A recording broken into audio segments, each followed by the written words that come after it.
అందరికీ నమస్తే. AP CM Chandrababu Naidu గారు ఒక భయంకరమైన నిజాన్ని బయటపెట్టిండ్రు. నిజానికి అది తెలంగాణకు నష్టం నష్టం జరిగింది. ఆ నష్టం వెనుక ఏం జరిగిందో ఇన్ని రోజులు ఇన్ని సంవత్సరాలుగా తెలియదు. దాని మీద రకరకాల రాజకీయ ఆరోపణలు, రాజకీయ విమర్శలు, మీరే కారణం అంటే మీరే కారణమని ఒకరినొకరు దూషించుకున్నారు. ఏమేమో జరిగినాయి. కానీ చంద్రబాబు నాయుడు గారు నిన్న టీడీఎల్పీ మీటింగ్ జరిగింది. టీడీఎల్పీ మీటింగ్లో ఆయన చేసిన ప్రసంగంలో ఆ స్పీచ్ ఉంది. ఆ స్పీచ్ నా వెనుక కూడా కనబడుతుంది. తెలంగాణ 7 మండలాలు తెలంగాణ మండలాలు ఏపీలో కలిపితే తప్ప నేను ప్రమాణ స్వీకారం చేయనని 2014లో జరిగిన సంఘటన చంద్రబాబు నాయుడు వివరించే ప్రయత్నం చేసిండు. అప్పుడు నిజానికి ఎన్డీఏ ప్రభుత్వంలో ఉన్నారు చంద్రబాబు నాయుడు.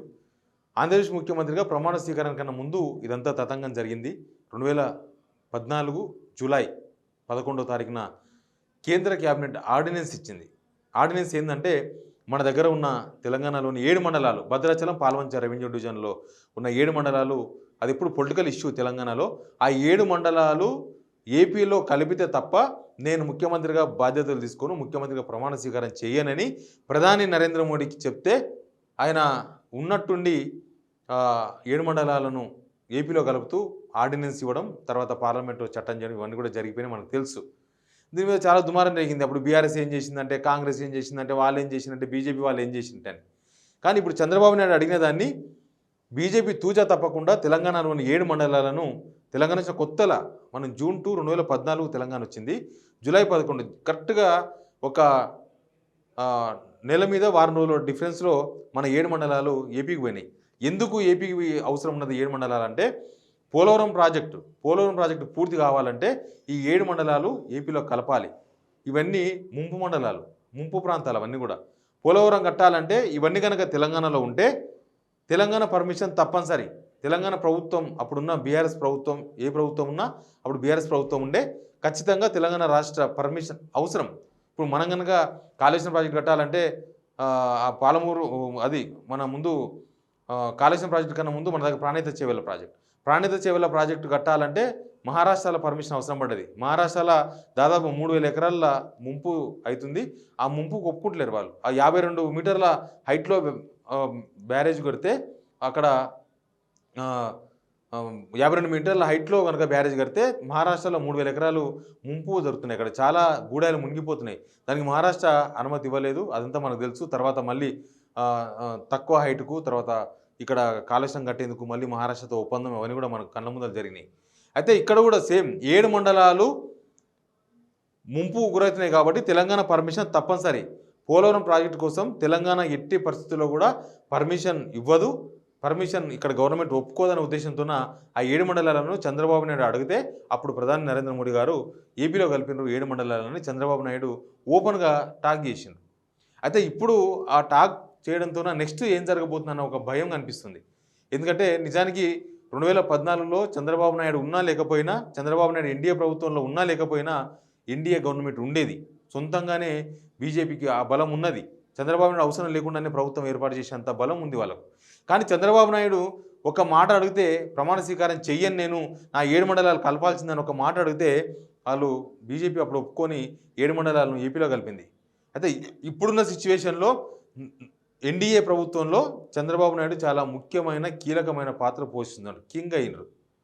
ఎందుకంటే ఈయనకు వచ్చిన 16 సీట్లు చాలా ఇంపార్టెంట్ రోల్ పోషిస్తున్నాయి అక్కడ. అందుకే ఆయన ప్రమాణ స్వీకారానికి ఇంత అట్టహాసంగా ప్రధాని నరేంద్ర మోడీ గారు, అమిత్ షా, ఇంకా చాలామంది ఆ పార్టీకి సంబంధించిన జాతీయ అధ్యక్షులు నడ్డా, ఇట్లా పార్టీకి బీజేపీకి సంబంధించిన ముఖ్య నేతలందరూ కూడా ఆ చంద్రబాబు నాయుడు ప్రమాణ స్వీకారానికి వచ్చానంటే చంద్రబాబు నాయుడు పాత్ర ఎంత ఇంపార్టెంట్, ఎన్డీఏలో చంద్రబాబు నాయుడు ఎంత ఇంపార్టెంట్ అనేది మనం అర్థం చేసుకోవచ్చు.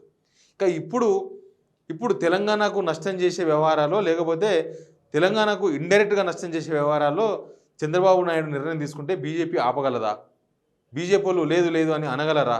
అప్పుడు 7 మండలాలనే ఏ అవసరం లేకపోయినా వదిలేసింది కదా బీజేపీ, వాళ్ళకి ఇచ్చింది, ఏపీకి ఇచ్చింది కదా. ఇప్పుడు చంద్రబాబు నాయుడు చాలా ఇంపార్టెంట్ రోల్ పోషిస్తున్న టైంలో, చంద్రబాబు నాయుడు లేకపోతే ఎన్డీఏ ప్రభుత్వం ఉండదు అనుకుంటున్న టైంలో, రేపు ఏదైనా కంపెనీ వస్తుంది అనుకోండి, ఎక్కడి నుంచో ఒక విదేశీ కంపెనీ వస్తుంది. ఫస్ట్ కేంద్ర ప్రభుత్వం అనుమతి తీసుకుంటారు. కేంద్ర ప్రభుత్వం అనుమతి తీసుకున్న తర్వాత వాళ్ళు ఏ స్టేట్ కోవాలనే దాని విషయంలో కంపెనీ ఇష్టంగానే, సెంట్రల్ గవర్నమెంట్ అఫీషియల్గా మీరు పలానా రాష్ట్రానికి పోండి అని చెప్పదు.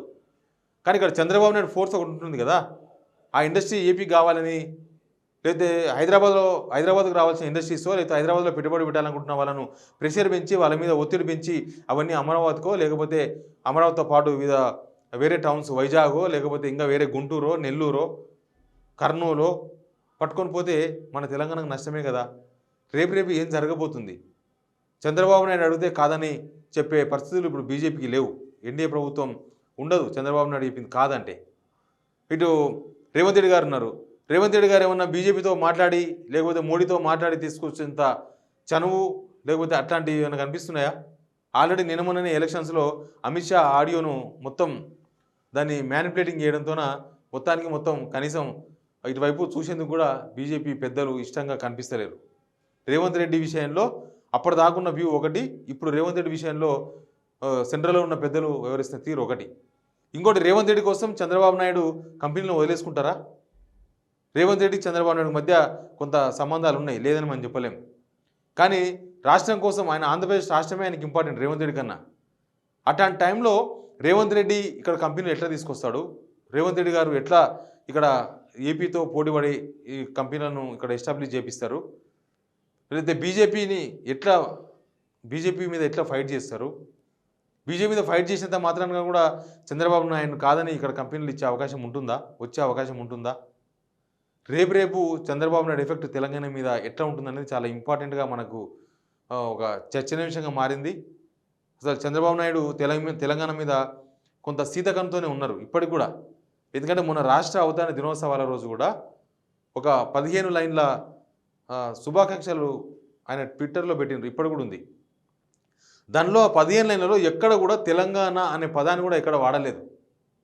తెలంగాణ అనే వర్డ్ లేకుండా ఆయన శుభాకాంక్షలు చెప్పారంటే తెలంగాణ విషయంలో చంద్రబాబు నాయుడికి ఇంకా కొంత కోపమో లేకపోతే ఆయన మనసులో ఏదో ఉంది అనేది క్లియర్గా అర్థమవుతుంది. ఇట్లాంటి టైంలో ఆయన సెంట్రల్లో కీ రోల్ పోషిస్తున్న టైంలో నెక్స్ట్ జరగబోయేది ఏంది? నెక్స్ట్ తెలంగాణ మీద ఎట్లాంటి ఎఫెక్ట్ ఉంటుంది? కంపెనీలను ఒప్పించి హైదరాబాదు బ్రాండ్ ఇమేజ్ ఉంటుంది, ఎట్లా కూడా హైదరాబాద్ బ్రాండ్ ఇమేజ్ ఉంటుంది. హైదరాబాద్ బ్రాండ్ ఇమేజ్తో హైదరాబాద్కు వచ్చే కంపెనీలు కొన్ని ఉంటాయి, కానీ వాటిని రాణిస్తారా? అట్లాంటి కంపెనీలు ఎక్కువ మందికి ఉపాధి కల్పించే కంపెనీలు, ఎక్కువ మందికి ఉద్యోగాలు కల్పించే కంపెనీలు, ఎక్కువ వేల కోట్లో లక్షల కోట్లో పెట్టుబడి పెట్టి ఒక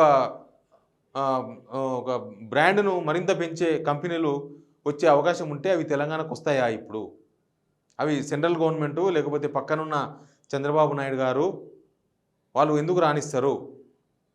వాళ్ళకు తెలంగాణ విషయంలో ఉన్న ఇంట్రెస్ట్ ఏముంటుంది? చంద్రబాబు నాయుడుకు తెలంగాణ పైన ఇంట్రెస్ట్ ఏముంటుంది? ఆయనకి ఏపీ ఇంపార్టెంటు. ఇప్పుడు చంద్రబాబుకు ఏపీ ఇంపార్టెంటు, ఎన్డీఏకు చంద్రబాబు ఇంపార్టెంట్. మధ్యలో మనం ఏంది? మధ్యలో మన తెలంగాణ ఏంది? ఇక్కడున్న పాలకులు ఏంది? నెక్స్ట్ ఏం జరగబోతుంది? దీని ఎఫెక్ట్ ఎట్లా ఉంటుంది? నెక్స్ట్ దీని పరిణామాలు ఎట్లా ఉంటాయన్న ఒక చర్చ ఒకటి జరుగుతుంది. మనం కూడా ఏం జరుగుతుందో వేచి చూద్దాం. Please subscribe signal TV.